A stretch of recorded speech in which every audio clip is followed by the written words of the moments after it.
Welcome to another edition of the Five Star Zone. I'm Rico Beard, your host. Along with me from the BTN, Harold Shelton, kind enough to join us for another season of Big Ten football. Harold, we just, really a couple days away. I think it's a couple games on Thursday, Friday, Saturday. Leading on Saturday is the big game, 1 versus 2, Ohio State versus Texas. I think that's the one that everybody's looking forward to. Where you want to start with this? Which games you want to start to break down first? That's the biggest game, right? We might as well talk a little Ohio State, Texas. The fact that you even get this kind of game in week 1 is very rare. So I'm glad that we got something like that to kick the season off. Yeah, I guess back in the day, it would really mean something. It would be playoff ramifications. Both teams are probably going to make the playoffs. So it's something. It's tantalizing for the fans. And here's the thing, and we're going to get to breaking down the games, but I know a lot of people are just kind of disenfranchised with the sport right now because it's like, well, games don't mean anything. I'm the opposite. This is the kind of thing that I actually look forward to, when teams could play each other and not fear losing. You still see teams right now buying out. I think Alabama and I think Virginia Tech just bought each other out because they don't want to play. They don't want that blemish. And I think that until college coaches and ADs and fans realize you don't have to be perfect anymore to win a national title, and it's not tainted, there's no asterisk next to it, it's just the best team. And for some reason, it's the only sport where perfection is good. Like in NCAA basketball, people celebrate the Cinderella. In college football, you lost the game, so you're out. Well, now you don't have to be, so now you should be able to challenge yourself. I like the fact that Ohio State and Texas are challenging themselves. I like the fact that they're actually going out there and going to play this game in week 1. You're going to learn about each other. 2 quarterbacks who really we don't know anything about. We've heard about Arch Manning, but we really don't know. Coming in and mop up duty. Heck, Aidan Chiles did that at Oregon State. And then we found out when he was the main guy, it wasn't quite as easy as being the substitute teacher. And with Ohio State, was it Sands is the guy? Mm-hmm. We don't know what he could do either. So it's going to be different this year because I think a lot of college football is going to be based off of quarterbacks where you just are going to be looking at the logo on the helmet saying, well, because this team is good, that means the quarterback has to be good. And Harold, I think a lot of fan bases are going to be thoroughly disappointed when they actually see the rubber hit the road and see that the people who they thought were going to be that 5-star kid, that highly touted transfer who makes all that NIL money, well, he kind of sucks. Yeah, and I think, kind of to your point, Oregon's going to be similar, where I think Ohio State and Oregon on paper probably had the 2 most talented rosters in the Big Ten, but Penn State's the favorite because we know what they are. Like, we know what Drew Aller is. We know what Singleton and Allen are. Like, we've seen them play multiple years, big games, all that kind of stuff. We know what they are. And so I think that's why they were picked to win the Big Ten in the media poll that came out in July. And Ohio State, we don't know what Julian Saint's going to be. We don't know what Dante Moore is going to be. We saw Dante Moore struggle at UCLA as a freshman, and he barely played last year behind Dylan Gabriel. And so now you wonder, will that 5-star talent come out that we saw, in high school, or is he just going to be, just a guy? Like, we don't know. And so I think the ceiling for both of those teams could be really good, but it's going to be very heavy quarterback dependent. And for Ohio State, you kind of get the benefit of the doubt because we've seen Ryan Day have so many good quarterbacks, right? We've seen Justin Fields, we've seen CJ Stroud. I thought Kyle McCord kind of got a raw deal, just trying to follow those 2 guys was a hard act to follow. And then the way the Michigan game ended in 23, they were ready to run him out of town, but he still threw for a ton of yards at Syracuse the following year. And then Will Howard wins the national title. So I feel like Ryan Day gets the benefit of the doubt in terms of quarterback guru and, getting guys ready to play. But to have that in week 1 against Texas, that's a tough ask. It is. And look, I look at a lot of teams and I'm going to, especially early in the year, Harold, I'm going to lean towards the teams with the experienced QB. And by experience, I mean the guy that was there last year. Because, I think gone are going to be the days of the 3 and 4 year player as a quarterback. The days of the Connor Cooks are gone. You're not going to get that anymore. The Chad Henneys, for Michigan, who was a starter for 4 years, yeah, those are over.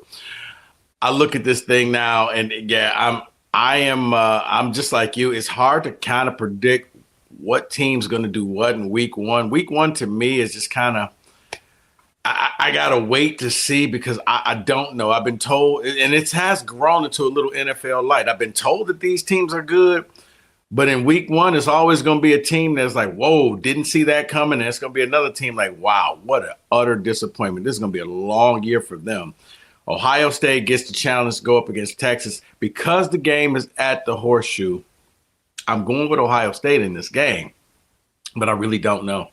I really don't know what's going on. It makes it so difficult because the other games, I'm trying to think, is there any other close games? Because I know MSU has Western Michigan. They're favored by almost 3 touchdowns. Michigan's favored by damn near 5 touchdowns against New Mexico State. So even if the teams don't do as expected, they still should win the game. But it's hard for me to kind of come up with who I think is going to actually do well, and not just the Big Ten, but in like I said, on the national landscape. Penn State, I understand why everybody's saying that because, it's the devil that It's all these guys, and I've seen what they can do. I've seen what happens. But, yeah, the other ones, that's going to be a toss-up. So let's go back to the Ohio State-Texas game. I guess what are some keys? What should we be looking out for? Well, it's funny that these teams just played, back in January in the Cotton Bowl. Obviously, the rosters look completely different. Ohio State had 14 guys drafted, so you're not going to see the same level of talent. And Texas had a ton of guys taken too. But I think stylistically, there's still things you could take away from it. And if you remember in that game, Jeremiah Smith was pretty much a non-factor. They played zone. Throughout the game, they were a zone-heavy team, and they pretty much just bracketed him, and you get very few one-on-one opportunities, which meant guys like Carnell Tate were able to have a really big game. And you saw Trevion Henderson, take a screen pass to the house at the end of the first half. And so I wonder, will Ryan Day try to get some easy throws from Sand to Tate and to the new running backs like James Peoples or C.J. Donaldson? And try not to force it to Jeremiah Smith as much. Granted, he's the best receiver in football. You could argue he's the best offensive player in football. So you definitely want to give him some opportunities. But I think there will be guys that are open in those zones, like Tate. And, they always have more guys, Brandon Ennis being another one. Ohio State's been loaded at receiver forever. I would be curious just to see what the target share looks like, because I think Texas is going to try really hard to take Smith away, just with the way that they play defense. Yeah, it worked for him before. It didn't work for him, but basically, let's take Smith out. Let's make somebody else beat us, because stop me when you heard this before. Man, Ohio State got another great wide receiver that's going to take over.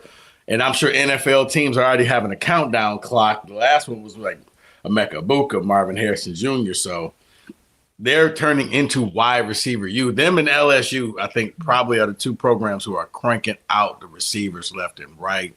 Yep. So, Gary Wilson, Jackson Smith and Jigba. Like, you can go on and on and on. Like, they're breeding receivers down there. No, you're right. And the latest one, and Terry McLaurin just got paid $100 million for 3 years. So, yeah. They're doing their thing. Like I said, the other games that are happening are, I guess, what are some of the keys to some of the other teams? Because the games aren't necessarily close. I don't think that many Big Ten teams should lose this weekend. If you told me that they ran the slate and everybody won, I wouldn't be shocked. Would you? No, I wouldn't be shocked. I do think Utah UCLA is interesting. Just old Pac-12 battle.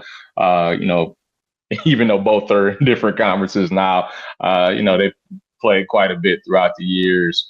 And then, Nico's gone out there from Tennessee to UCLA, so I kind of want to see him. It's more about just seeing some of the newer faces in these places, because to your point, a lot of these spreads are really big, and so a lot of these teams should win comfortably. But you want to see some of these transfer quarterbacks. You want to see what Preston Stone looks like at Northwestern. They got a tough game at Tulane.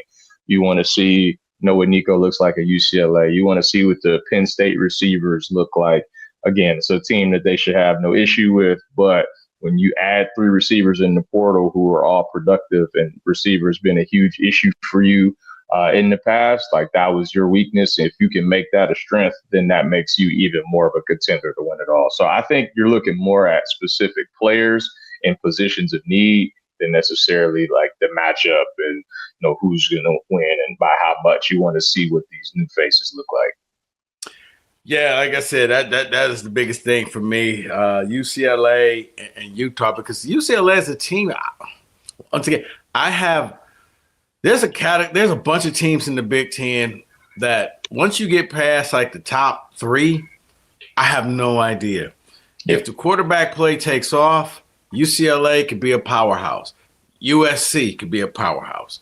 Nebraska could be a powerhouse. Heck, you look at the 2 local schools in Michigan, Aidan, Chiles, and Bryce Underwood. If either one of those turn out to be that guy, they could turn out to be surprise teams in the Big Ten.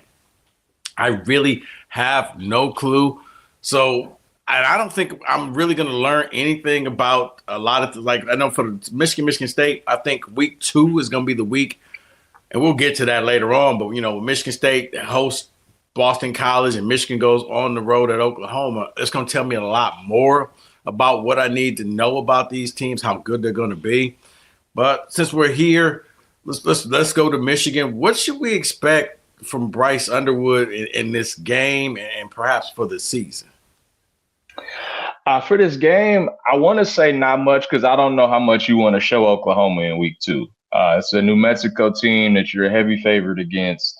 I would assume, like most Big Ten versus non-power schools, you'll try to control the line of scrimmage, run the ball, give Bryce some easy throws early. Wouldn't be shocked if it was a, play action to the tight end or, maybe play action to, one of the receivers, going downfield for 10, 15 yards. I don't think they try to do too much with him.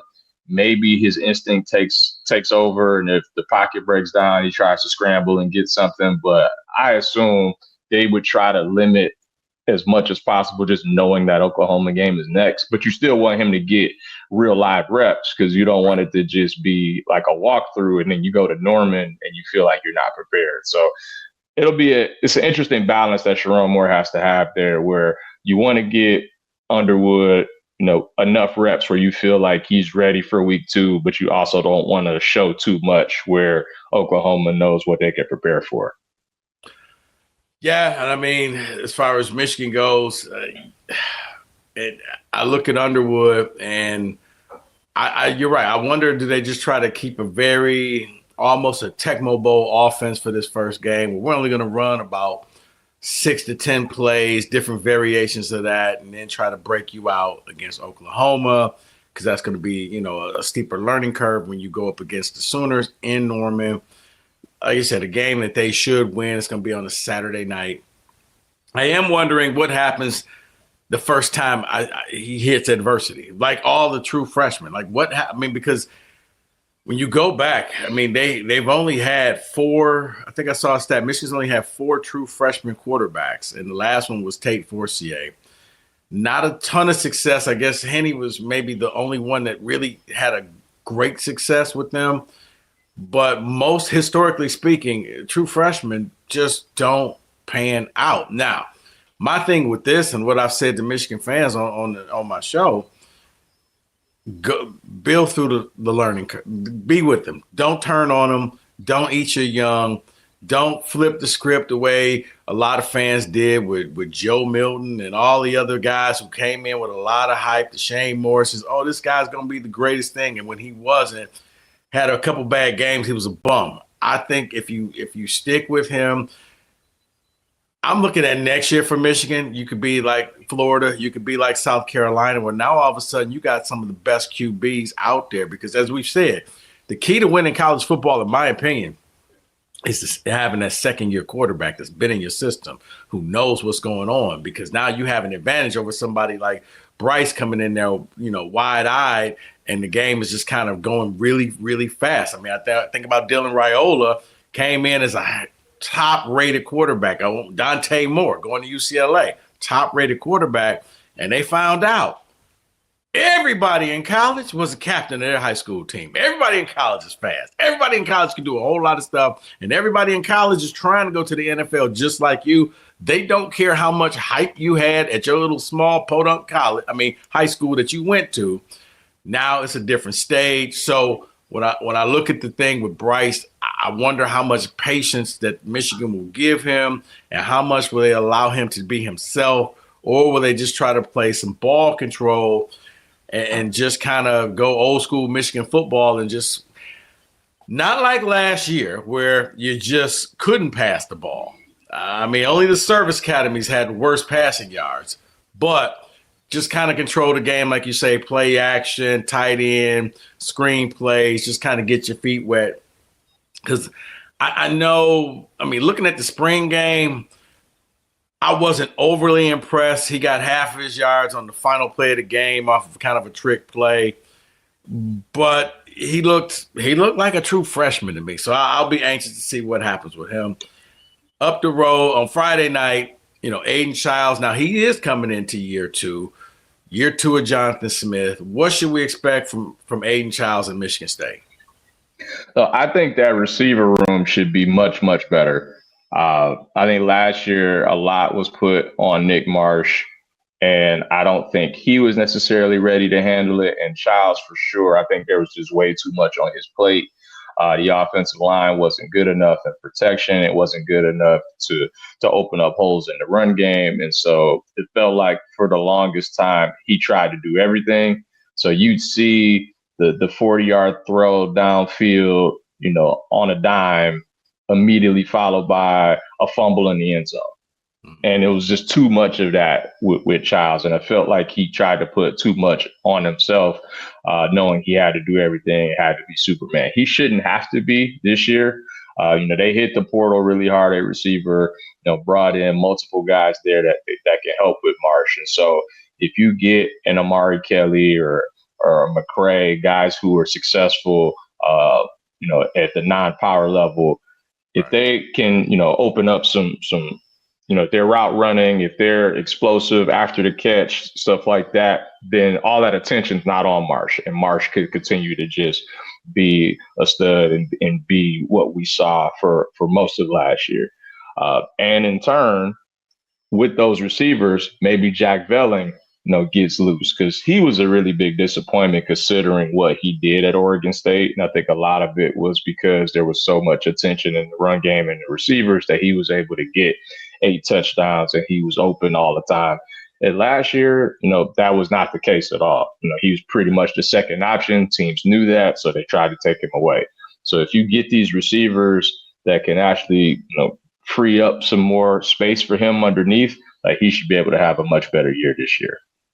Yeah, and I'm looking at, and I think for both local teams here, Michigan State, it's the offensive line. Michigan State's offensive line was garbage last year. Let's just call it what it was. They had one Big Ten caliber offensive lineman. He ended up getting drafted. The other guys either injured or they just weren't up to snuff.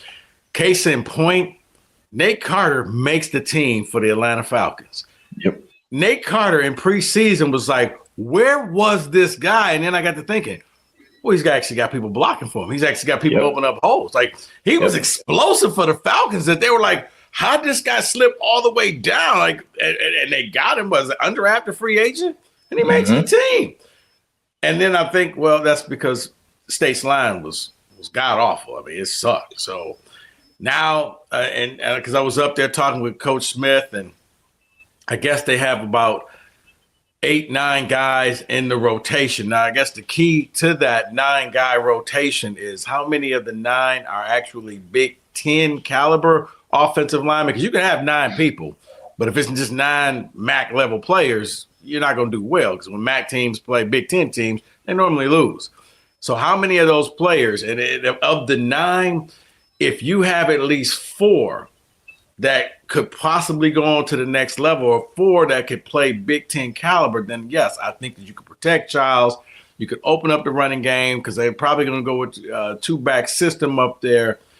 And it should help them out. Like I said, the wide receiver room, that's, Courtney Hawkins, the wide receiver coach, loves this room.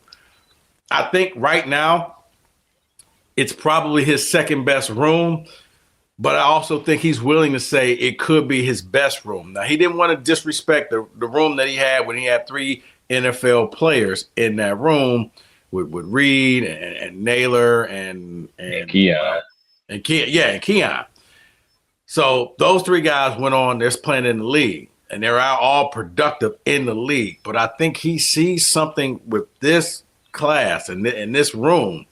You're right. If you can get Aidan Chiles some protection, he can cut down on the turnovers, and he doesn't have to play hero ball. He doesn't have to just look to number 6 and Nick Marsh and kind of spread the wealth that we could see the Bellings. We could see a lot of different things, and maybe they could surprise some people. Now, the funny thing about it is this is a game where I probably would take a cue from Dan Campbell, coach of the Detroit Lions. I think they're down to their 3rd string kicker. So I'm not kicking the ball. I'm not unless it's an extra point or we get the ball on the 20-yard line and that's what a 30, 35-yard kick. Other than that, I'm just going for it. I think that this is one game where you can kind of afford to do that, and it kind of sends a message to other folks that, you know what, maybe Michigan State's going to be that team that just always, living on the edge. Kind of like when you watch the Lions play, you just assume they playing. They're going to play 4 downs. They're not going to just punt the ball because it's 4th and 4. They may line up and go for it. I think you could use that as an advantage because, right now, according to him, one kicker's a game time decision. I never heard a kicker a game time decision. And they're down to their 3rd string kicker, who I don't think has ever kicked the ball before. Now, look, Jonathan Kim had never really kicked field goals either, and he turned out to be a stud for them last year. Heck, one of their best players, one of their most consistent players. We'll see. But when I look at that, I'm just like, I don't know. Am I overthinking things there? I was just saying I would just go for it a ton in this game. No, I don't think you're wrong on that. We've seen Smith kind of roll the dice where it's kind of like, well, you have a good kicker. And there have been times where it's like, well, maybe you should have kicked there, and he decided not to. So I think he is inclined to go for it more often than not to begin with. And with this kicking situation, and you're playing a MAC team and you're trying to send a message, if it's a 4th and 1, 4th and 2, like you might just want to line up and go for it. And it's like, if you can't get a yard against a MAC team, like, that's a problem. And so I think he might try to send that message early. And, I think we'll kind of know early on because as we know, Jonathan Smith wants to run the ball. And last year was by far his worst rushing team that he's had between his Oregon State days and last year at Michigan State. It was by far his worst rushing team. And that included a team that was 2-10 at Oregon State. So it's got to get better. I think they did pick up some pieces there in the portal. They got a FCS All-American. They got a center from Wake Forest who started a ton of games. So you hope when you plug those 2 in, you hope Stanton takes another step over at left tackle. There should be pieces there where it could come together and become a solid unit. And if it does, then maybe they become a top half Big Ten team. Schedule wise, you finally don't get Ohio State. You don't get Oregon. I mean, you get Penn State, obviously, which would be tough. And the Michigan game will be tricky as always, but it's at home. And then if you can get off to a good start and show you can actually run the ball, maybe things starting to fall into place with the more experienced quarterback like we talked about. That's always the key. And, Chiles, I think, is only one of 6 that returned last year that started double-digit games. So, you actually have an advantage there where other teams don't. It's going to be interesting to see exactly which quarterback rises up, because I think that there's a lot in there. One team I was going to say who's your biggest surprise, but I've been riding what you told me in a previous podcast was Washington. Like I actually expect bigger things from Washington than Las Vegas and a lot of other people. I think, because I saw the odds for Washington to make the playoffs is like plus 1,000. And I'm thinking to myself, you made a great case because they got the best quarterback, wide receiver, running back combo returning in the Big Ten. Jed Fish is a guy who it seems like he knows how to get the most out of his players. Could Washington be the biggest surprise team this year in the Big Ten? It certainly could be. And to your point, we've seen Jed Fish take big leaps from year one to year two. And, when he was at Arizona, they were 1-11, and in year two, they went 5-7. Last year they were 6-7, but again, Demond Williams only started the final two games. And so now that he's got his feet wet, I think he's a top 5 quarterback in this league just on talent alone. Uh, and as we know, so much goes with the quarterback. Stuff breaks down. He's able to make plays on his own. He can ad lib and keep things alive, which a lot of players can't in this league. And so just to have that, and you got a bruiser in Jonah Coleman, you got a really good receiver in Denzel Boston, but they're kind of similar to Michigan State in that, can they block? Can they open up holes? Can they protect? Because we saw Williams get sacked a ton. I think he got sacked 10 times against Oregon. That's clearly not going to be able to work moving forward. And some of that could have been his inexperience. Am I holding on to the ball too long? Should I have gotten rid of it earlier? But some of it, too, is you just didn't have the dudes. And so if they don't have the dudes again, that could kind of torpedo the whole season. But if it's passable, offensively, they should put up a ton of points this year. So I'm like I said, there's a lot of teams. I mean, the USC, Lincoln Riley, I think there's a ton of pressure on him. Dante Moore at Oregon. I'm excited to see what's going to happen, and we'll have a better. I guess I don't want to speak for you, but I think we'll have a better grasp of what this league is next week when we do the pregame, the week 2 preview. Because I don't know. I'd be lying to the listeners to say, watch out for this. Man, I have no idea, and neither do you. Exactly. Like, I could do all of the prep and the research and all that stuff from last year, but I don't know necessarily how it's going to translate. I can tell you some trends that I've seen here and there and why this team might be good, but we don't know. And I feel like even after week 1, there's so many Big Ten versus MAC, or we got FCS schools, and so it's going to be hard to even, here's the thing: if a new quarterback or a team goes out there and struggles against a bad, quote unquote, bad opponent, all right, we may see some problems here. They go out there and do what they're supposed to do. Okay, let's wait to see when you get your first real test. But you come out there. I think we kind of knew last year was a microcosm of the year. Aidan Chiles' first pass was an interception. Yep, and they needed a defensive stop, a couple of them late to beat FAU 16-10, and it's like, and you couldn't control the line of scrimmage against they got stopped on FAU down, I believe. Yeah. So to your point, if it's a team you're supposed to beat handily and you don't, then that could tell you a lot. But if it's a team you're supposed to beat handily and you do, it's kind of like, okay, good for you. What's next? Right, so, all right, real quick. Because the news just kind of broke. I guess Brett what am I wrong? Brett McMurray, and said that Maryland athletic director is saying that by 2030, the Big Ten will add 2 more teams, taking it to 20. I mean, this is the biggest no bleep moment. You were never going to stop at 18. You were never. You're going to go to a round number of 20. I think this could be beneficial if they play this right for those traditionalists out there, because you could easily just break it up into, almost like the old school American League, National League, old Big Ten versus the new Big Ten. Old Big Ten is a division. You're going to play all 9 teams in that division. And the new Big Ten, you're going to play all 9 teams in your division. And then the Big Ten championship game will be, I guess, that crossover game, the best of the best. And at first I'm thinking, well, that's not really fair, but I forgot the old Big Ten. I mean, the new Big Ten may actually be a tougher division because Penn State was team 11. Yep. Penn State would be over there with USC would be over there. Oregon. Nebraska. With Nebraska. Yep. Nebraska, Oregon, Washington.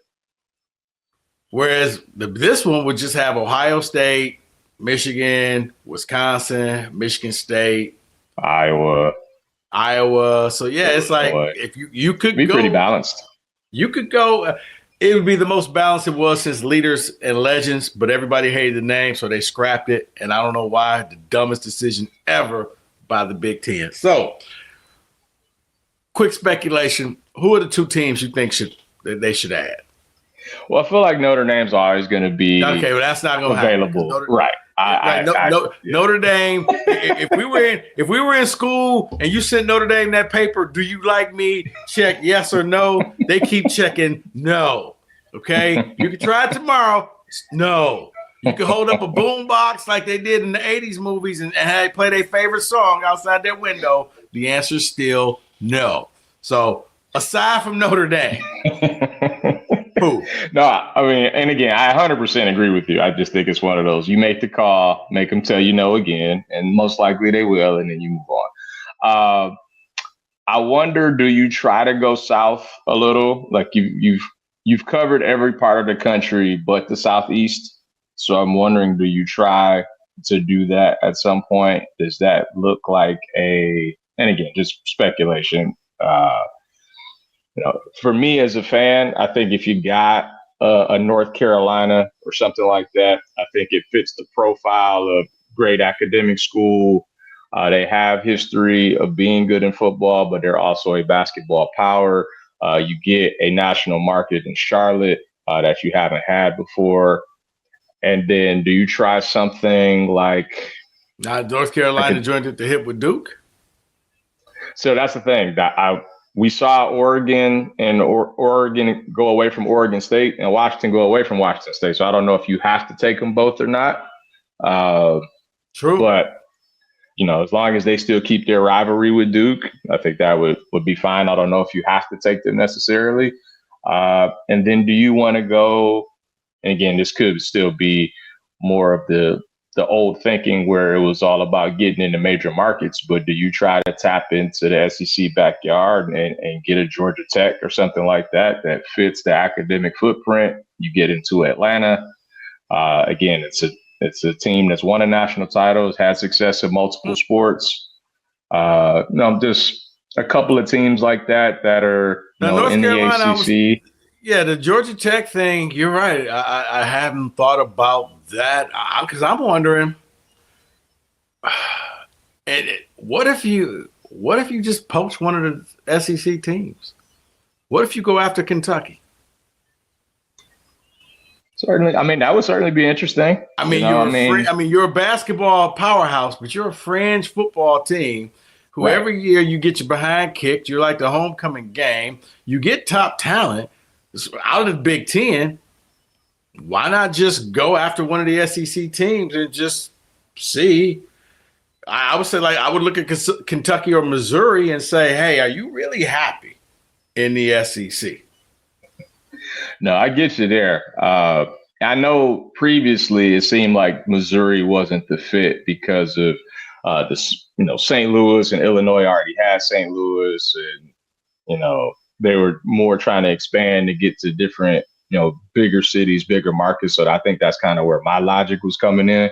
But Missouri from a geographical fit makes a ton of sense.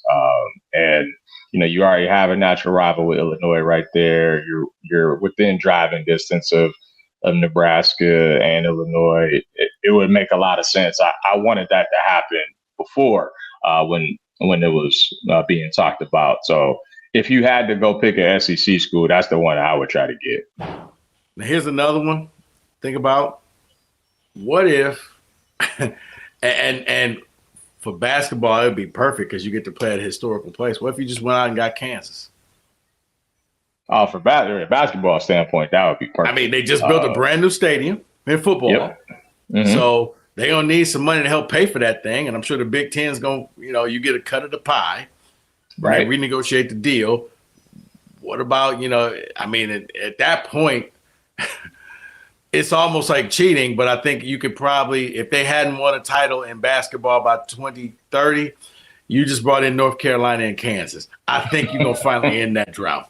Yeah, exactly. That's one thing we won't have to hear anymore about. That Michigan State was the last team to win it in 2000. All of that will be done. I feel like one of those two teams, in addition to the Big Ten teams that have been knocking on the door, somebody would finally break through at that point.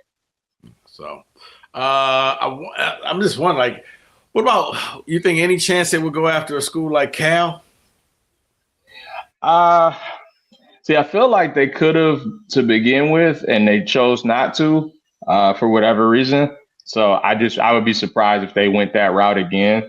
The fact that if they could have gone to 20 and brought in like a Cal and Stanford, and Stanford obviously fits the academic profile, and they're probably the best Olympic sports program in the country, and they decided not to take them. So I'd be surprised if they doubled back, but you never know. As things continue to expand and if teams are trying to get out of contracts and stuff, then who knows? I mean, we had no idea about the 4 West Coast schools before it happened, so who knows what's happening behind the scenes. Okay. All right, Harold, you got anything else for us before we close out this edition? So I know we talked early on in the episode about the fact that you're getting a matchup like this in week 1, and it is rare. And I think the fact that you get a matchup like this and you can lose the game and still make the playoffs should be viewed as a positive, and hopefully you get more of those games going forward. I know there's a home and home, so they'll go to Texas next year. I believe Ohio State's got Alabama coming up on the schedule in 27 and 28 as well. So hopefully this is a sign of things to come.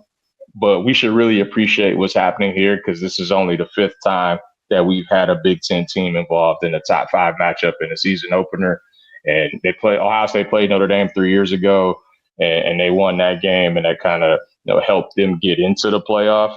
But before that, you had to go back to 1999. So this is a rare occurrence. Hopefully it won't be as rare moving forward. I'm hoping so as well. It's okay to lose games, especially with the playoffs. I just want to see some good games. I get nothing from, and I don't even, if I'm a fan, like, why would you want to go to these games and sit out there knowing your team is favored by 50 points? You're gone by halftime anyway. So it's not really that much fun. I like a little bit of intrigue, so we'll see. All right, Harold. By this time next week, we'll have something. We'll know something about the Big Ten. I think at least a little bit. I hope. To chew on. So yeah, we'll see. All right, so we'll get Harold back on next week, guys. Thanks for listening and watching the 5 Star Zone. Keep liking, subscribing, and telling your friends. For Rico Beard, that's Harold Shelton. We'll be back next week to break down week 2. Thanks for watching the 5 Star Zone.